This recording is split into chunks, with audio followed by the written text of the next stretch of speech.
పేరు ex Christian Praveen. Okay. So నేను interview చేసిన కాబట్టి ఆయన పేరుతో సహా నేను చెప్తున్నా. ఓకే. ఒకానొక సమయంలో మేము ఇంటర్వ్యూ చేసినప్పుడు ఆయన అన్నాడు అనమాట, బైబుల్ ఒక బూతు పుస్తకం అని అన్నాడు. అయితే బైబుల్ గ్రంథం పైన పరిశుద్ధ గ్రంథం అని రాసి ఉంటది. పరిశుద్ధ గ్రంథమా లేకపోతే బూతు పుస్తకమా? బైబుల్ బూతు పుస్తకం అని అంటున్నారు అంటే పాపం బైబుల్ గురించి వాళ్ళకు ఏమీ తెలియలేదు.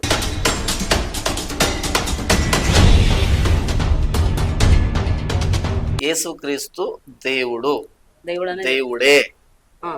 దేవుడే ఆయన. ఆది అందు వాక్యం ఉండెను, వాక్యము దేవుని యొద్ద ఉండెను, వాక్యము దేవుడై ఉండెను. కలిగి ప్రభువు దేవుడైతే మరి యెహోవా అంటే ఎవరు? Very good. ఆది కాండం మొదటి వచనం, ఆది యందు దేవుడు భూమి ఆకాశములను సృజించెను.